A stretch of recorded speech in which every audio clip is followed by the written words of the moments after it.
3, 2, 1. Welcome to the Two Knives Crew podcast. What's up, crew fam? We're coming to you today with a little quick one. We're hoping to do a little bit of a teaser trailer into our next podcast, which drops July 21st, so everybody get ready for that. I'm Chris. Ben? This is Ben. This is the elusive Ben that has been spoken about in several episodes. Ben's one of our buddies that is part of the crew, and we're going to bring to you our topic this week, which is going to be 50 versus 500. We will get into that here shortly. First of all, let's introduce Ben a little bit more. Ben, you're a busy guy, so... Well, I don't know. Between me and the wife, she probably does a whole lot more work than I. But I don't know about that. I think it's just different. So maybe. Ben works a whole lot more hours than Jonathan and I do. So we're going to get him on here as much as possible. And I think he's going to be doing some off-camera stuff for us too as well to help us out, kind of get things smooth and transitioned out. Ben, I'll start off with a little bit of Q&A if you don't care. Okay. And, what's one of the very first pocket knives you can remember ever buying or carrying around all the time? Oh gosh, first brush was great grandpa who lived in Moscow, Idaho, giving me an old timer. Oh, A nice. little two-bladed one. It's a sin that I try to keep buried, but the thing is rusted and gone. Oh, I should have. It hurts me. Right. Yeah, that was the first. Oh, this is a knife, and all the scars from the slip joint that are still there. Yep. You get all those get all that patina on there, and those old case knives are great, but you had to take care of them, otherwise they rust up on you. Indeed. Yeah, the things we learn in life. It makes me cry almost to this day. It's actually sad. I bet. But do you still have it around, or is it? Oh, it's been discarded long ago. Okay, back when I was younger and dumber, I didn't realize how much I'd miss it and think about it actually. Sure. I got my grandpa's old collection whenever he passed away, and we pulled things out. And he was a cattle rancher in Oklahoma, so he had all kinds of classics. They're all used and abused, and they look rusty and everything. But they're sitting in my gun room actually, up on the those little holders that we got. You're probably glad to have them. Oh, absolutely. There's something just. Yeah. This is the knife that Dad or Grandpa used. Exactly. It's cool. That's awesome. So later in life, you kind of decided knives were a cool thing. A little bit. Yeah. I mean, of the full disclosure of the members of the crew, I've spent the most time in the aisles of Walmart. Okay. So nothing wrong with that. Jumping up to the most extreme was the Kershaw Skyline back when that was a thing. Nice. Yeah. The lightest paper thin blade, enough that where you drop it, it bend the tip all the way over. Oh yeah. And that was those were the working knives for the longest time, just little tiny, almost gentlemanly or just very affordable. Okay. So when you did make the jump and you made that, like maybe that next level up, you decided, you know what, I'm going to go out and I'm going to spend, I don't know, 50, 60, maybe up to $100 on a knife. Yeah. What'd you go out and buy? Well, dip the toes in the water with little things. Again, still things you can find in the aisles of Walmart, like little skeleton eyes, Gerbers, or things from CRKT. That take a little bit of flick to open. Yeah. No, that's just that's a cool little thing that's got lots of skeletonization in it. I'm sure it's super light. The M16, you can't really go wrong with any variation of it. Yeah. They still make them today. We saw them at Blade Show. Ben joined us at Blade Show. Mm-hmm. So, that's a good choice. It's a good choice. Lots of choices from there, though. I branched up into the Civivi market. It was a big thing for a while. Would jump into the Kershaw Leak. Yep. And serrated even. I love that. A little serrated. We did a little bit of a custom job. I was one of the first things that had to go was the safety, I confess. Absolutely. And a little bit of a custom job on our pocket clip, which is it's also almost a sin. We're going tip down carry, but it is, but that's okay.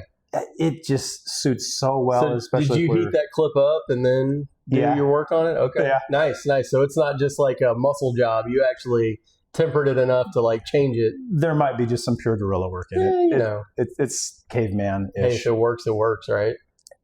It works. Yeah. All right. Well, we're going to move into our subject here a little bit. But before I do that, what's in your pocket, Ben? Crap. What are you carrying today?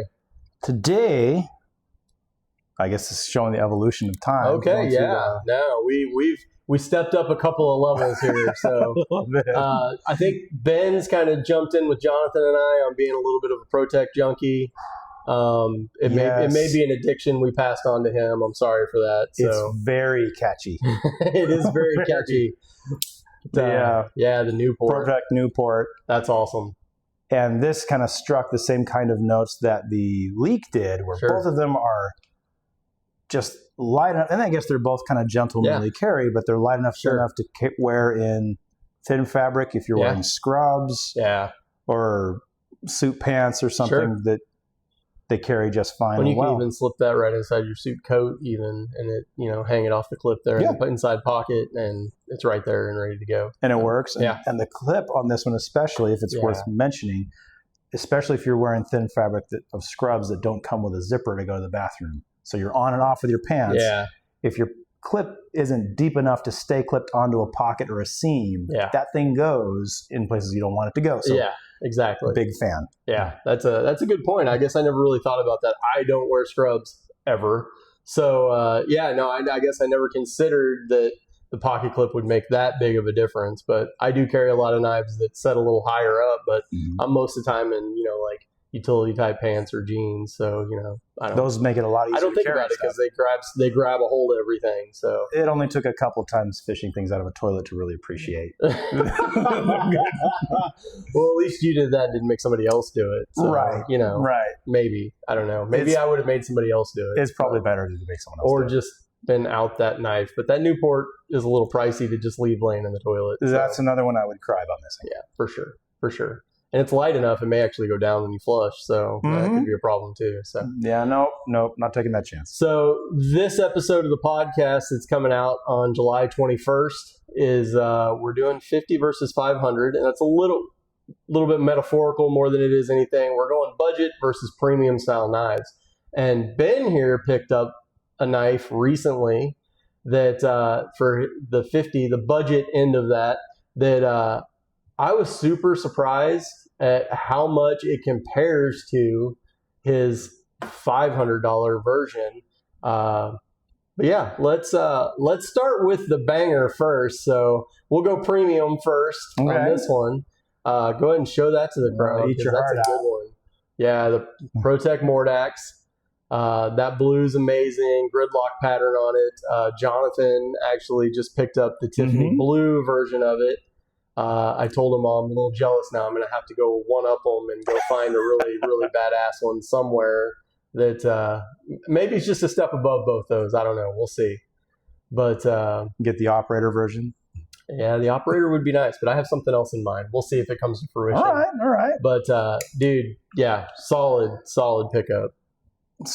As someone who's dwelt amongst the more budget-friendly realm for most of my time, it was an eye-opener, and I guess you talked about it in the earlier episode.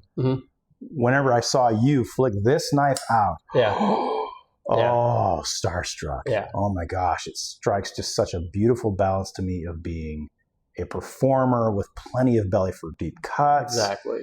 And also elegance that it brings to it, where I could carry this, and it's a full size knife. It disappears in the pocket. It disappears. It's light enough. It's for being a full size, it's thin enough that I can still wear this in thin fabrics, and elegant enough to the point that if I do ever have to use this, which I have sometimes while we're in at the office or in at work, it's a larger knife. It's obviously not what I call a gentleman's knife, but it's not too out of place. It's almost like a utility knife that they've somehow slid into the gentleman's category. It's dressed up enough. Exactly. Yeah. And I mean, even down to just the base version of it, which is, typically just the black, solid aluminum scales and that kind of stuff. But I mean, this thing is absolutely amazing. And ProTech, your button locks, they just keep getting better and better and better. So kudos to them for that. And that's a solid pickup. Love it. The big surprise in this whole thing, though, is the budget knife that he brought to the table. And I didn't even know about this knife. I do dabble a little bit in Civivi stuff. I've never really dabbled in Civivi's budget line, which is CapCut. And I do know they make some really good products, some really solid products. But this thing So this is the CapCut Serene. And guys, it outperforms the price tag that it comes in at. It does. And it's Very no much secret, so. I guess, that the budget oriented, and by budget, I guess we're talking about around $50 or less, that they are better than they ever have been. Yeah. Gosh, maybe 10 years ago to get something in absolutely. D2 steel with a functional button lock Yeah. and aluminum scale, Yep.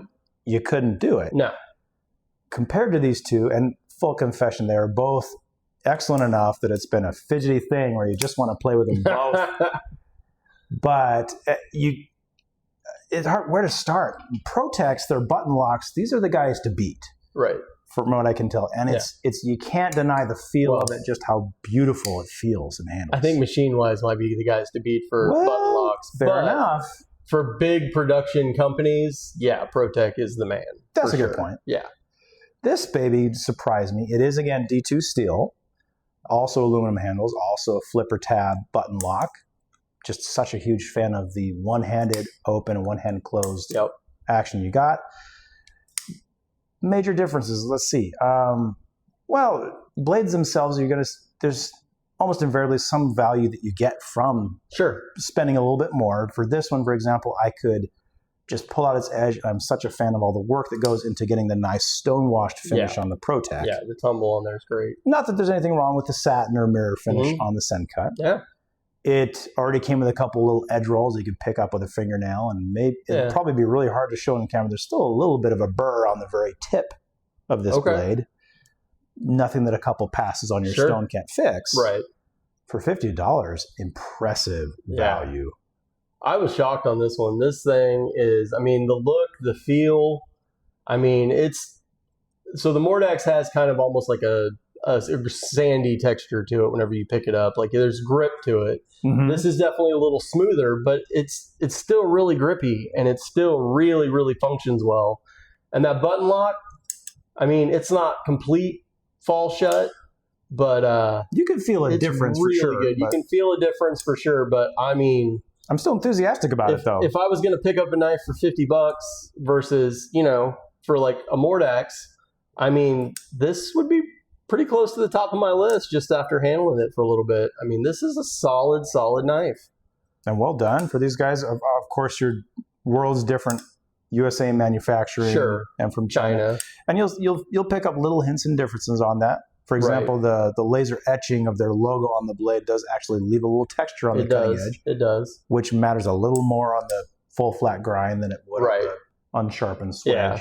You go all the way through something, you might get a little drag off that. Maybe. You might. But how many things are you slicing through that you're going to slice through that thick of a blade? Because that's got that's a pretty good chunk to it. It's pretty functional, pretty hefty, and both super slicey blades. If I gave an edge to thinness of being able to cut through things, the CapCut's actually a little thinner. So, solid pickups. I like those. Both very nice, very doable, very carryable for a full-size knife. Amazing what we can get for value these days. Absolutely. And both surprisingly very comparable. So that was awesome. I like that. I love them. Yeah. All right, guys. July 21st, the second podcast drops. Come check out what Jonathan and I pull out of our personal collections to put into the 50 versus 500 challenge. And come see if you see something you like. Anything else you want to add, Ben? Keep collecting. All right. Sounds good, guys. We'll see you on Monday. Have a good one. Well, thanks for listening, and remember to like, subscribe, and share @2knivescrew on all social media.